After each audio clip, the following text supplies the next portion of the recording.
Start with that. He says solar power or panel is installed in the White House, not for lack of electricity, but because they're trying to reduce global warming. Why in Nigeria they want to install solar panels in Aso Rock? Because of the grid collapse and lack of electricity. The two are not the same. Somtok went on to tweet to say, Mr. Bayo, number one, Americans used American-made solar panels. Where's ours? Second, solar was 20% of the White House's electricity. How much is ours? Third, the project cost $1 million. How much is ours? They give Americans 24/7 power supply. How much do Nigerians get? These are the issues. And finally,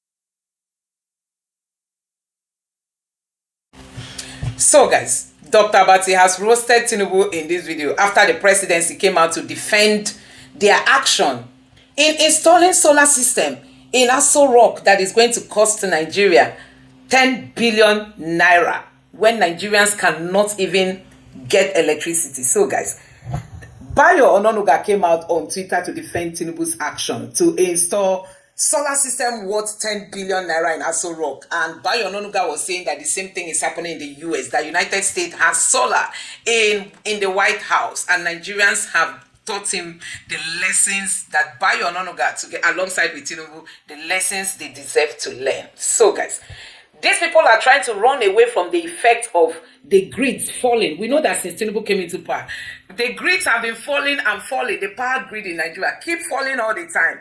And it's affecting them because they cannot, withstand the heat in Aso Rock when they don't have power. Now they want to quickly use 10 billion naira taxpayers' money to install solar system in Aso Rock so that they will avoid the effect of staying without electricity in Aso Rock. And they want Nigerians to be the ones feeling the heat all the time. Now Nigerians reacted to that news, and Bayo Ononuga was displaying the White House that they also have solar system in the White House. Bayo Ononuga forgot that Americans have jobs, Americans have electricity, Americans have good roads, Americans are investing their money, they are working, they are seeing their money. The reverse is the case in Nigeria, where people are just struggling to live, together with the insecurity and the buying all over the places. Tinubu leaving Nigerians in darkness and installing solar system in Aso Rock so that they are going to be having 24 hours power supply. that the State House has allocated 10 billion naira in the approved 2025 budget for the installation of a solar mini-grid at the presidential villa. The special advisor to President Bola Tinubu on information and strategy, Bayo Ononuga, has come to defend the project. In a video posted on X, Ononuga referenced the White House in Washington, D.C., highlighting that the U.S. presidential residence also operates partially on solar power. Let's take a look before we get into the reactions. Solar panels in the White House, I think, are a really important message that solar is here. We are doing it. We can do a lot more. I am very bullish on the future of solar energy as a key part of our clean energy future. The size of the array that we established here is the typical size for the average American house. Being at the White House, we do have some security concerns. We can't cover the entire roof with panels, though that would be good from an energy saving standpoint.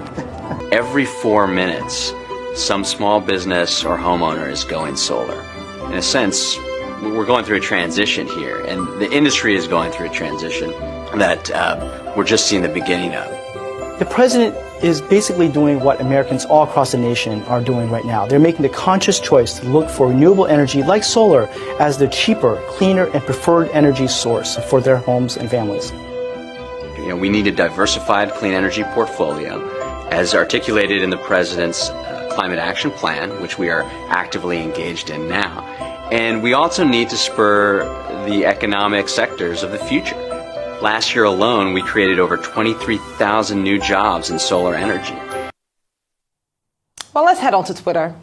Kolawale's tweet, we're going to start with that. He says, solar power or panel is installed in the White House, not for lack of electricity, but because they're trying to reduce global warming. Why in Nigeria they want to install solar panels in Aso Rock? Because of the grid collapse and lack of electricity. The two are not the same.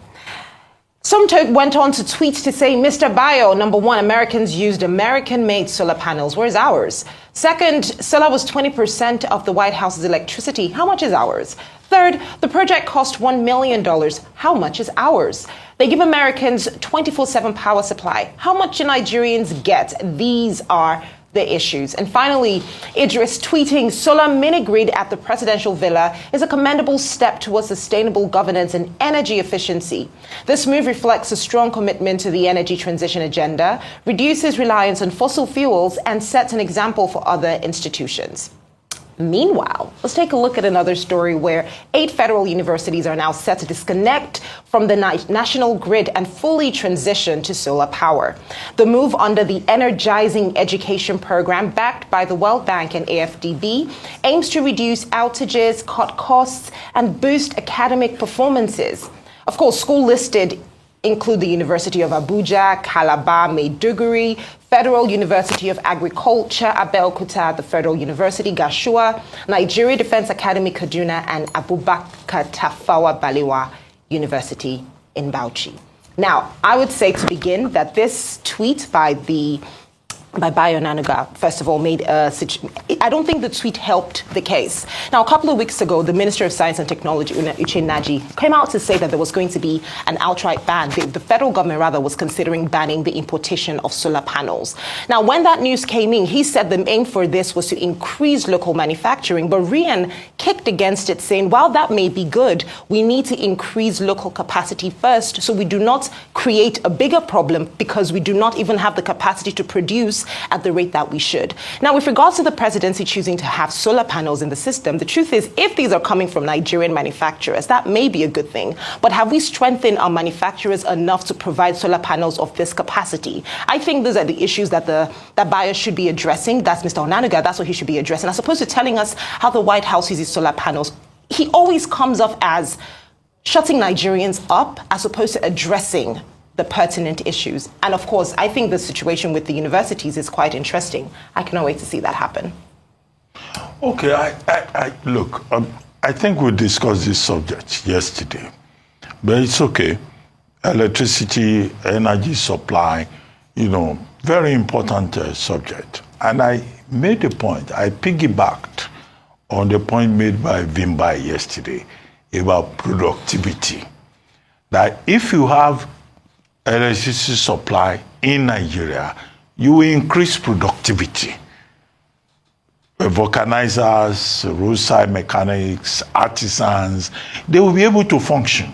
Those of us also who are below middle class, within the middle class, or aspiring to be part of the upper middle class or whatever, will also be able to function in this society. In other words, energy sustainability, or the phrase they use is sustainable energy, is important to productivity, and we have to continue to make that point. The second point is that we said yesterday that this issue is not about solar panel in Aso Rock. We made a point that the intelligent thing to say for the benefit of the deaf and the dumb who argue with common sense is that this is a situation in relation to electricity that the Nigerian government has to think out of Aso Rock, Aso Villa box and realize that what is important is that when you provide this sustainable energy for the benefit of the commonality of the people, you will be promoting the common good. And we insist on that point. The third point is that, look, there is an Electricity Act of 2023. If you look at that Electricity Act, which is the extant law on the subject, it talks about solar power. It talks about, the grid, the national grid, decentralizing the national grid. There are many options that the Nigerian government can look at in terms of making power available for the Nigerian people to ensure productivity. And it's not rocket science. They've done it in other countries of the world. What is problematic with this conversation is the reduction of the whole conversation to the fact that, oh, people in Aso Rock, they can use solar power, they can have electricity. No, nobody is saying they cannot have electricity in Aso Villa. We are saying, whatever Mr. Ononuga may have said about solar power in the White House or whatever, that, look, the bigger issue is about the common good. It's about the Nigerian people. I'm sure the young lady, the young lady from Zimbabwe, that's your new title now. That's what you got it yesterday. And I love it. I love that. The young lady from Zimbabwe who want to enjoy electricity. Adefemi here, who want to enjoy electricity. You too will like to enjoy electricity. You don't want to say, oh, it's because somebody is in Aso Villa. That's why they can enjoy solar power. No, the subject is bigger than that.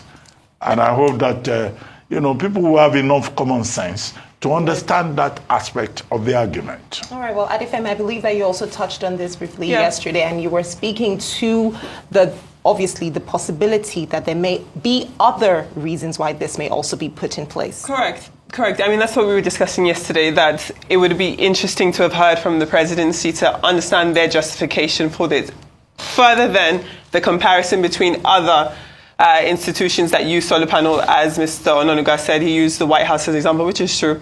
I do think that it would have been interesting to hear, as I said yesterday, what the justifications are for the presidency to use this, because in addition to Aso Rock being the official home of the president, a lot of people also contribute and see Aso Rock as a place of work, as a place of business, because there are more people who live there and work there than just the president.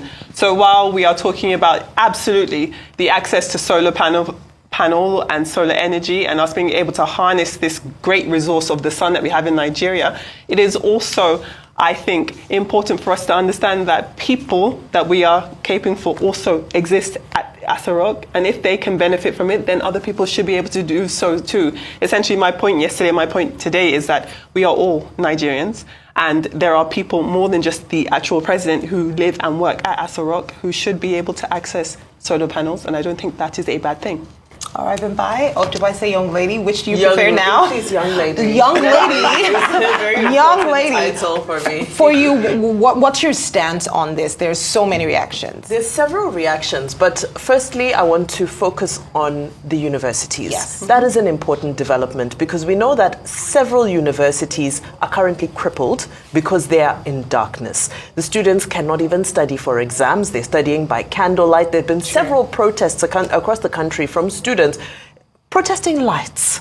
I mean, so if we can transition the universities to solar energy, then we're thinking in the right direction. Mm-hmm. And this is the point that we're making, is that this 10 billion, let it go to universities, fine. Let it go to hospitals, no problem. Let it go to the productive sector of the economy.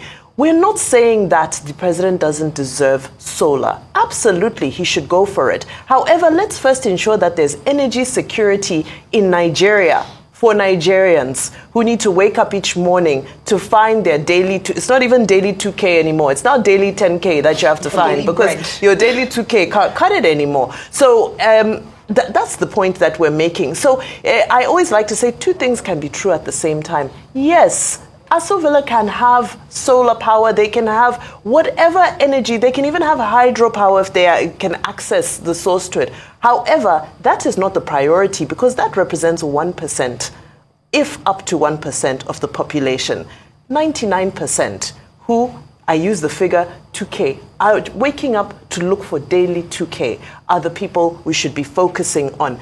Now, to speak of, okay, the White House has solar, and I believe there were a number of other examples that came out. That's why I made the point of energy security. The United States is a net exporter of energy, meaning they produce more than they can consume domestically.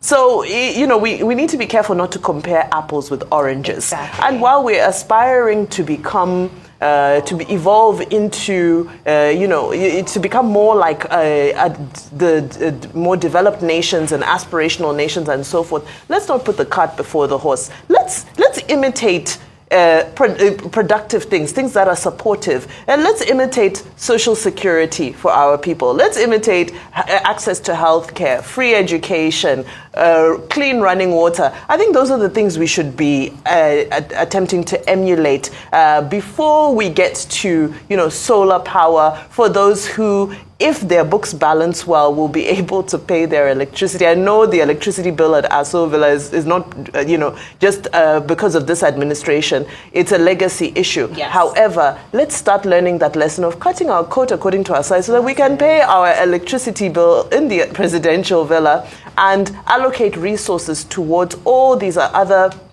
vulnerable areas of society that actually desperately need energy. Desperately need the energy. Well, let's take another story now. As the dust raised by the continued killings in Benue and Plateau states is yet to settle, the Niger State Governor, Umar Bago, on Tuesday declared a dusk to dawn curfew in the capital, Mina, following the incessant killings in the city.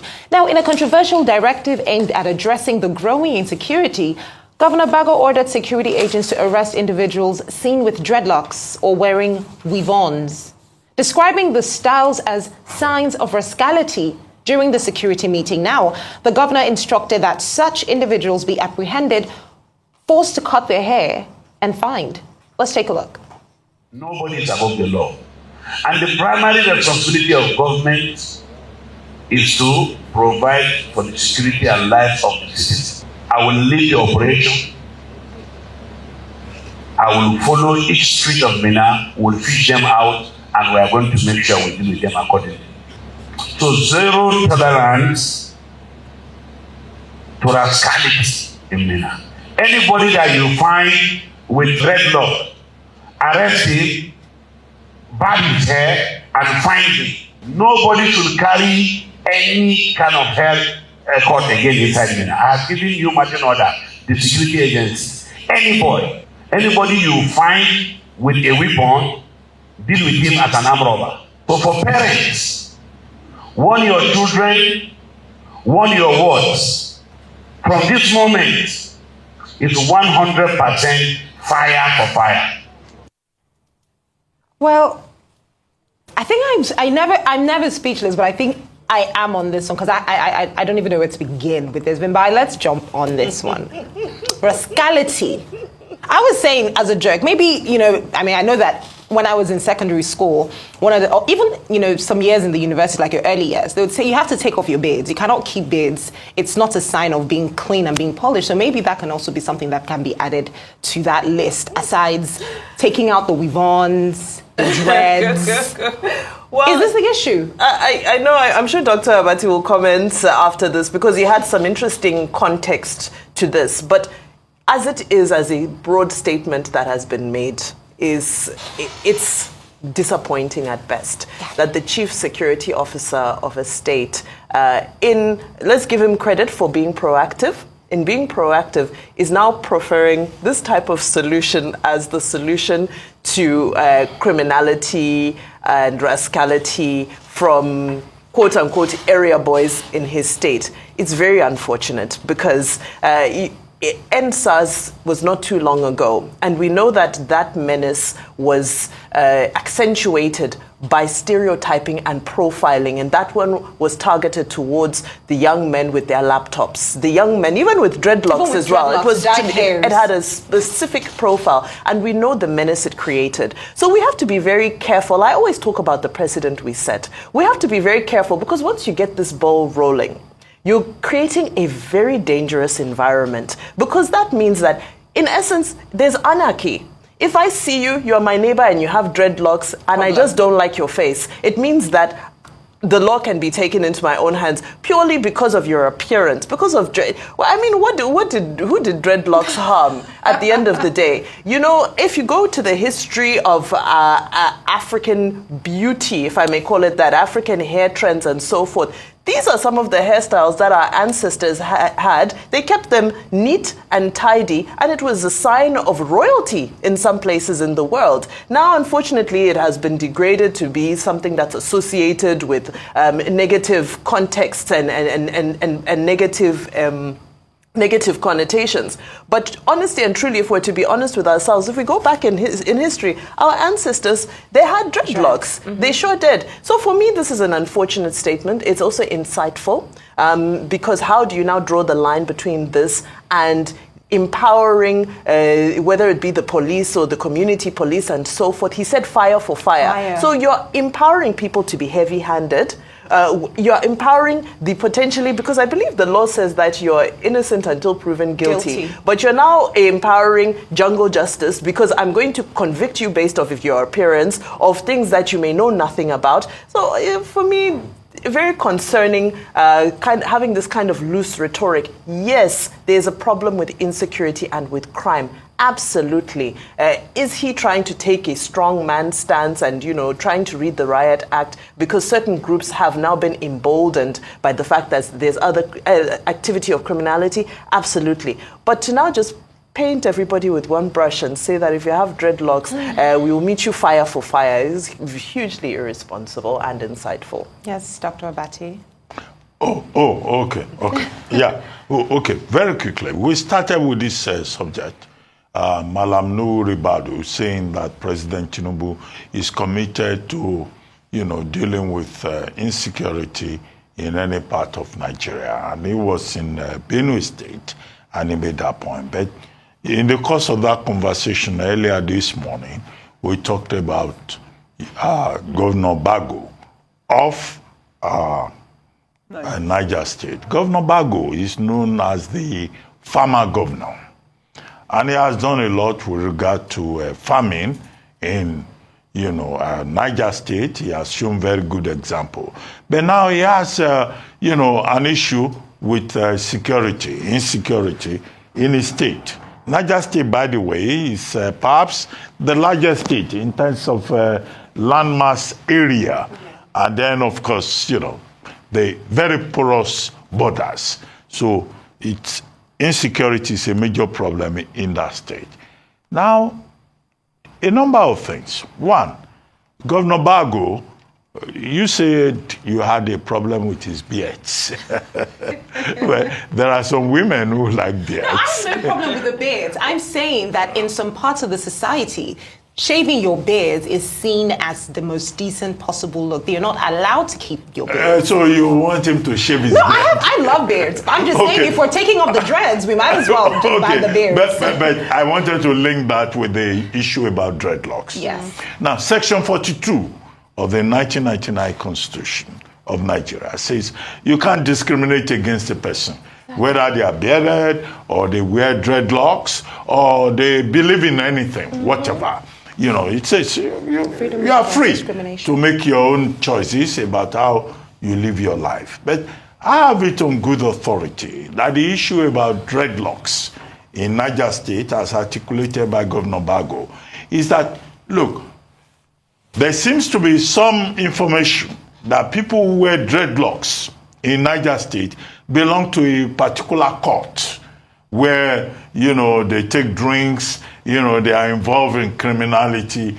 And that may be the reason why Governor Bago says, when you see people who wear dreadlocks in Niger State, particularly in the capital city of Minna, then there is a problem. So we need to investigate that to establish that this is not just a case of discrimination, a violation of Section 42 of the Constitution, but the fact that there is specific information with regard to people who are involved in criminality in Niger State. The second point has to do with the measures that Governor Bago has taken.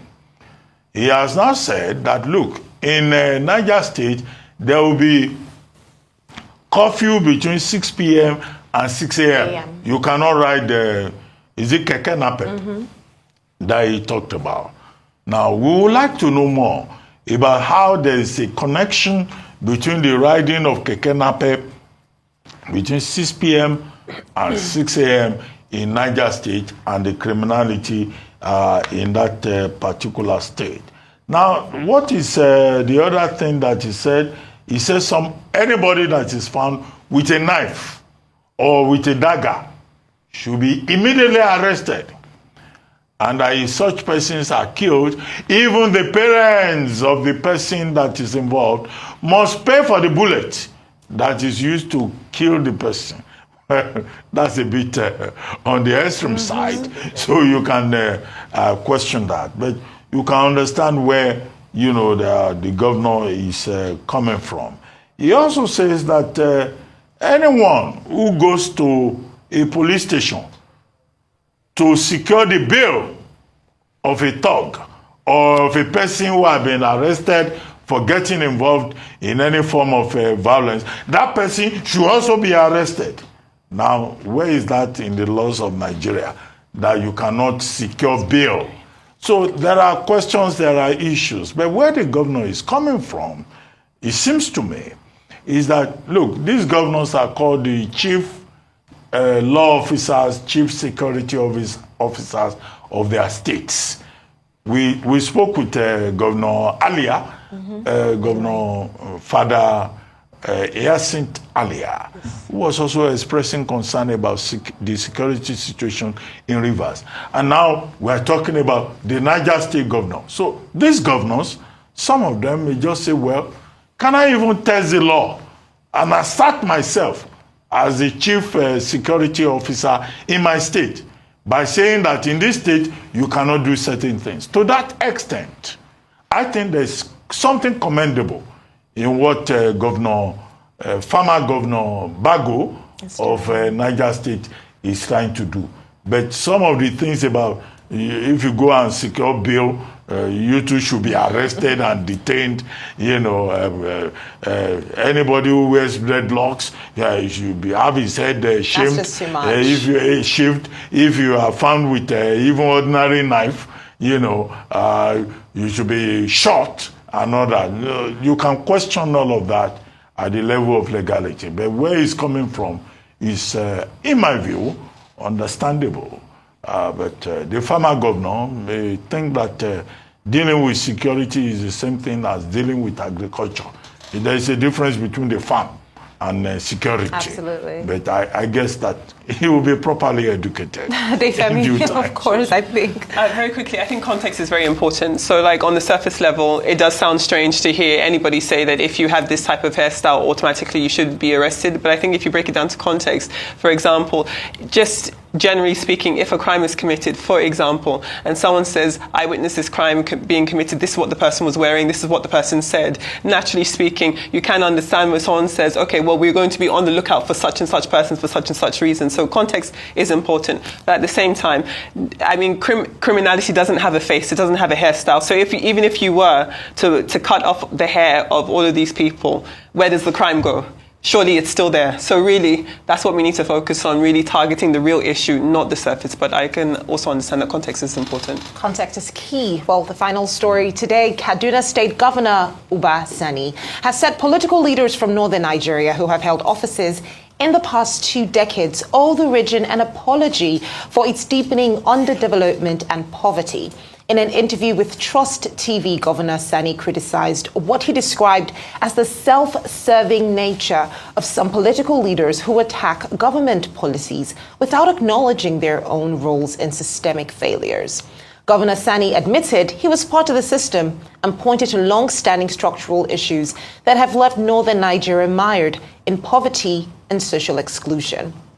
Every democracy must be criticized, but the criticism must be constructive for the benefit and the interest of the people of Nigeria. That, for me, that's what we did as activists, not because we wanted power. But when you are fighting government, that you are part of it, you contributed in bringing the situation where it is today. Anybody, like I said, who is from northern Nigeria, that held political office, in the last 20 years, all of us must look at ourselves in the mirror and apologize to the people of northern Nigeria. We let them down. Very quickly. Now, I think Governor Uba Sani of Kaduna State is making a very important point. In 1955, it was in 1955 that Chief Obafemi Awolowo, as Premier of the Western Region, introduced this universal free education. And it transformed the Western Region. In 1957, the Southeast also joined that process. And the Southeast has even done more.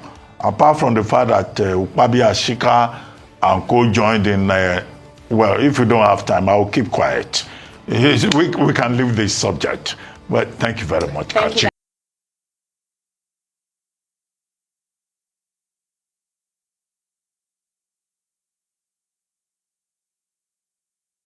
So guys, you have seen it for yourself. This just tells you the kind of people we have and we call leaders. They don't care about you, and it's never because they don't have us in their agenda. These are taxpayers' money, but when it comes to using the taxpayers' money on Nigerians, it's so difficult for this government. Have you seen the roads? Have you seen the roads in Nigeria? Somebody in Edo State was begging Yahoo boys to come fix federal government road in Nigeria. The federal government roads are in very poor states, and somebody was asking Yahoo boys. That means directly or indirectly we are now encouraging Yahoo boys. They should be the ones to come fix the road that the Tinubu's government is supposed to fix. All the money Tinubu has been borrowing, we've not seen where they've directed all these loans. Honestly, we are yet to see. Like Ndume was listing out all the money that Tinubu has borrowed in Nigeria, that they don't even know where those money were channeled to. And now they are using taxpayers' money to install solar system in Aso Rock, leaving Nigerians in darkness. I see these people do not have empathy. They don't even know what leadership is all about. It's all about the people. In case they don't know, let me school them a bit. You know, leadership is all about you preferring others to yourself. Putting others first. That's leadership. But in Nigeria, the reverse is the case. Tinubu has quickly gone out for medical attention. He has enjoyed himself in France. He has come back. They have to install a solar system for him so that he will not feel the heat Nigerians are going through on a daily basis. He wants power in Aso Rock. So guys, a whole lot is happening in this country. And I think it is time for Nigerians to sit up and say no to this kind of leadership that we have in this country, honestly. So guys, let me know what you think about what is happening in Nigeria. You have seen that Tinubu has come back. The first thing is to install solar system. When Nigerians are languishing in darkness, businesses are closing down. I mean, 7.2 million businesses have shut down under the Tinubu's government upon. We are saving money from subsidy. Nigerians are asking, how much have we saved? Where have you channeled the money to?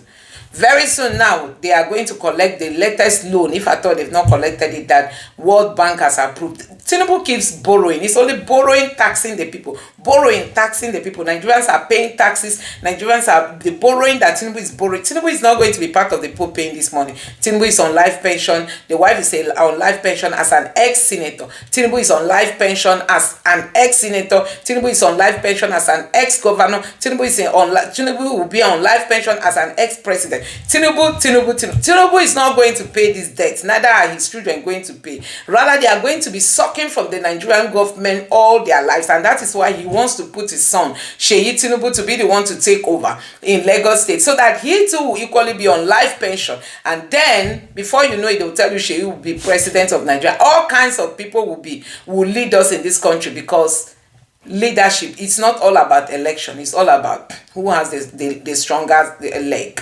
Anyway guys, let me know what you think about this in the comment section below. Please don't forget to subscribe to the channel, turn on the notification bell. Please give this video a like so that YouTube can recommend it to others, and drop your thoughts in the comment section below. Thank you.